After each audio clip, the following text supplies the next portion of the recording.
So in this post, I'm going to talk to you about the number one danger of a Donald Trump presidency.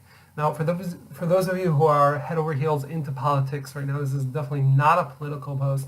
It's actually more of a spiritual post. So you're not going to see what you would see in Fox News or on Facebook or any of the political blogs relating to Donald Trump and politics. However, what I do want to talk about is the spiritual component of the danger of a Donald Trump presidency.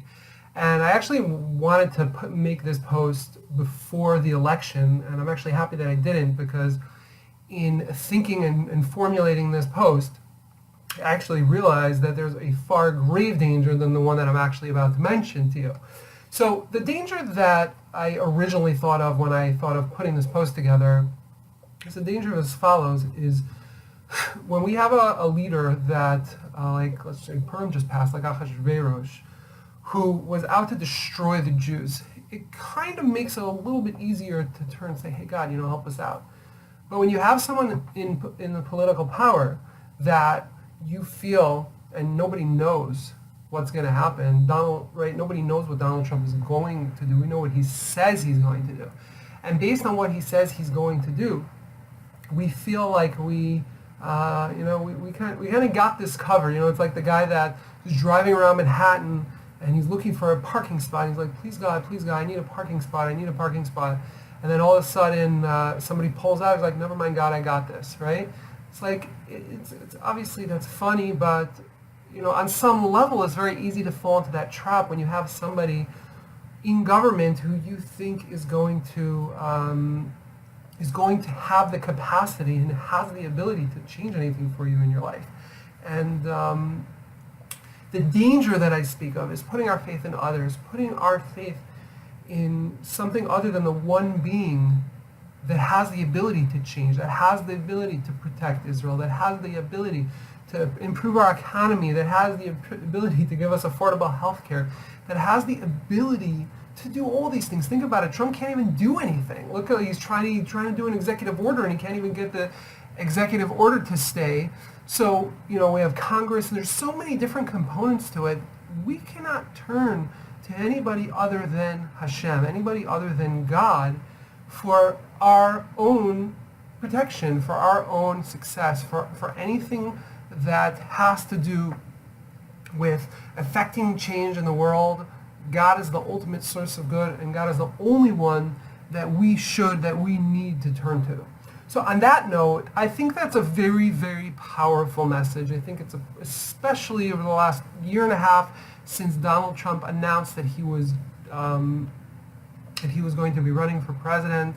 And whether you like him, you don't like him, I'm not here to share my politics. I'm not here to share political views. That's not what the Committed Jew is all about, and that's not what this community is all about. However, we do have to learn from what's going on around us. And I think that it's very, very important for those of us who are getting caught up into, the Trump supporters out there. You know exactly who you are, where you're starting to feel a little bit like, yeah, you know what, he's going to take care of us. And you're somehow, on some level, slipping or slipping away from the true belief, the true bitachon, the true trust, the true faith that God is the one and only being that could affect change. So that was the first idea, the first message that I had.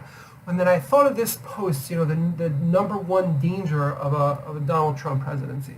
Then I realized that there's a whole nother danger that the Donald Trump presidency is playing in our lives right now, in many, many, many of our lives. Probably a decade or so, probably before Obama was even in office, I was in yeshiva, and there was this older gentleman who I used to speak to when he would come by, and we were talking politics, and until recently, my political involvement, in terms of involvement, I say interest, was once for every 3 months, once every 4 years, where I would want to hear what's going on in the presidential election, and then I would kind of let it go. And it was after the election, and it was just getting to a point where where this person was just like totally obsessed and absorbed in politics, and in every little issues that didn't even matter or didn't really affect his life. And it's one thing if you're somebody who's into politics, like I know some of the people that follow me, like you actually are into politics, you're actually making a difference, you're actually affecting change in the world, and that is called hishtadlus, that's called putting your effort, and of course God wants that to happen. But a wise man once told me to never worry about something that you can't affect change on. You can't change it anyway, so why worry about it? So this person was constantly worried about politics and thinking it was literally absorbing him. I don't know if I wanted to go to the extent of saying 24/7, but it was pretty apparent that it was absorbing him. And I'm noticing this danger within me, this actually play out through me, and through me seeing that, I'm actually seeing through Facebook and through all the posts and all the different things, this actually play out in a lot of people's lives. And I think it's another very important message. And that message is that, what happens for me, like I got involved in politics way before 3 months before the election this time because it was an entertainment factor, right? There's the celebrity factor here that drew me in way earlier, and it's actually keeping me sucked in post, right? It's keeping me sucked in post-election, which typically I would just turn it all off and go back to my life and forget about it. And now how is this affecting me? Well, this is affecting me tremendously. Number one is we are what we think. We are what we hear. We are what we absorb and what we take into our souls. And what we listen to becomes a part of us and becomes a part of who we are.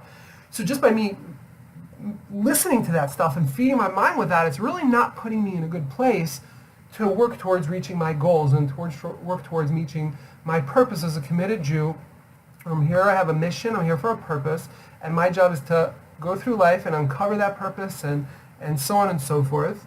And it's definitely taking away for that from me. How is it taking away? Well, first of all, if I'm in the car, I could be listening to something empowering. I could be listening to something that can actually, whether it's skill development or something instructional or motivational, or maybe listen to a shiur. But if I'm getting absorbed into that, it's taking away from opportunities for me to grow. And it's taking away from opportunities for me to achieve things that I would be able to achieve if I hadn't been. And it's not just in the car, it could be at night, it could be, there was other times during the week where I might be urged to check Fox News and to see what's going on and to watch the videos and to forget about that, and just on Facebook alone, all the comments pouring down. So that being said, I think that the second message is that let politics be politics. If there's something that you're particularly passionate about or you're involved with and you're working towards anchoring change in the marketplace, then by all means you should absolutely stick with it. But if you're just doing it for the entertainment factor, think about all of the things that you could and should be doing during that time. Think about all the things you could be doing towards identifying your purpose, towards growing, developing skill, overcoming obstacles, setting goals, reaching goals. There's so many things that we as individuals have to do to work towards our purpose in life. Life is so short. Life is so short. I just had a baby 3 months ago. She's already 3 months old, and I see her growing up so fast. And we all see ourselves, right? We see in our life, look back 10 years ago, look back 20 years ago, and look back like how time flies. You don't have the time. You don't have the luxury to just sit and pounce on Trump and on it's the entertainment. It's like literally watching a reality show. And you don't have time to sit there and watch these reality shows. You also don't have time to sit and waste your life. And I'm talking to me, my life, me wasting my life in politics. This message is for me just as much as it is for anybody else, because I get sucked into it too. So on that note, the call to action for this video is to, number one, is to always rely on the source, on the being, the one being that has the ability to influence change, right? It makes sense to put our trust, to put our faith in a being, in somebody or something, right? Hashem is not a somebody and God is not a thing, right? but something that has the ability to affect change in the world. You want to protect us from Iran, protect us from North Korea, protect Israel, protect our jobs, protect our healthcare, right? All of these things were determined on Rosh Hashanah last year and will be determined for the following year in the next Rosh Hashanah. So that's number one. Number two is, as committed Jews, we need to really